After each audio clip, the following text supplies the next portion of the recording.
Almost from the moment Sarah Palin hit the national stage and began tangling with the lamestream media, John Ziegler has been one of her fiercest defenders.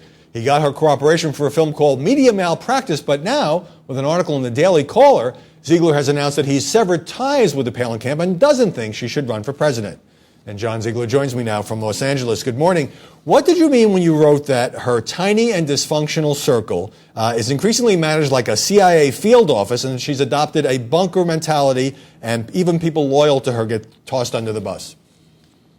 Well, Howard, this is part of a 6,000-word essay that I wrote about my 2.5-year experience with the Palin camp, which was probably about 80 to 90% positive.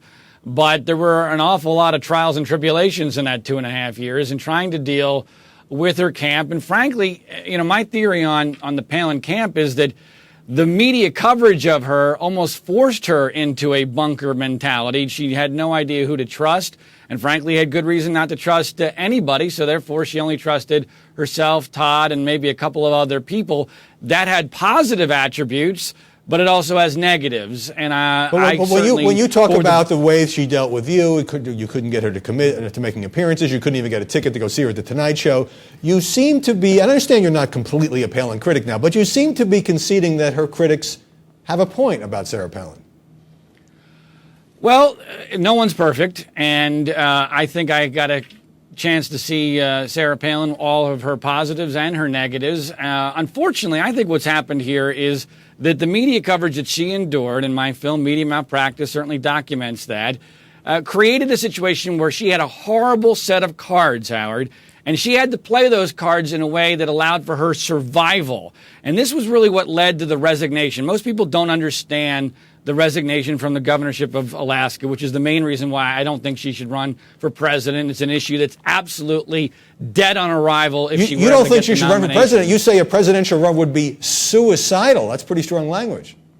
It would be suicidal for the Republican Party. I think it would actually be good for her brand. I don't know if she has much choice but to run for president to continue her brand. But for the Republican Party, it would be devastating. She has absolutely, positively, 100%. And keep in mind, Howard, nobody has more incentive than I do to believe that she has a chance, but she has no chance of beating Barack Obama, and the media narrative that has been created about her is the number one reason why. It's not her fault. It's not fair. Well, when you say it's not her fault, and I'm not saying that you don't have some valid criticism here of the way in which some in the media, maybe many in the media, have treated Sarah Palin. But doesn't she bear some responsibility for the fact that she basically speaks on Fox, she doesn't really engage with the mainstream press, she spends an awful lot of energy going after the press, which pleases the base, but doesn't do much to elevate her as a serious policy thinker, shall we say? That's what I meant when I referred to how she dealt with the hands, the cards that were dealt to her, how she dealt with that hand of cards, which was horrendous. She made lemonade out of lemons, and I disagreed strongly with her decision to go on Fox. I told her that because after she resigned, I thought, well, the last chance to try to get her message out to the middle of America and not just preach to the choir would be going on a major network, maybe do ABC Sunday mornings or something like that. Her celebrity certainly allowed her numerous options to do that, but she has chosen to play to the base. That's fine if you want to sell books. That's fine if you want to do a reality show. That's fantastic if you want to make money for your family. She deserves all of that. I think it's great that she's survived all this. But not to run for president. But ironically, you say, she can't run for president. Ironically, and I'm quoting you, the media are acting as her enabler because otherwise the Republican race will be a commercial disaster. You're saying the press wants her to run because otherwise we'll all fall asleep covering these other guys?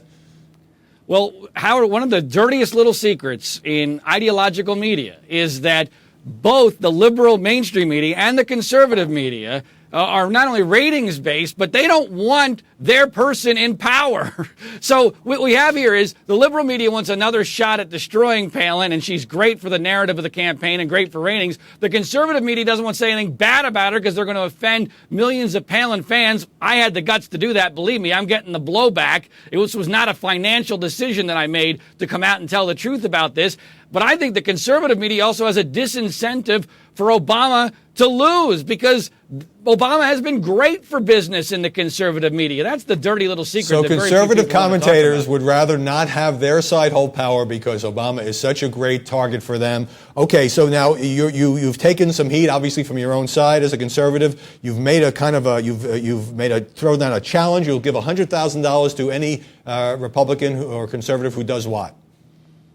Well, here's the bet for my fellow conservatives that are attacking me. Any prominent conservative, the first one that takes me up, it's a $1,000 bet at 100-to-1 odds that Sarah Palin will not be elected president in 2012. So if you're one of those conservative commentators that thinks that I'm crazy for saying that Sarah Palin has no chance to beat Barack Obama, put your money where your mouth is. All right. $1,000 at 100-to-1 odds.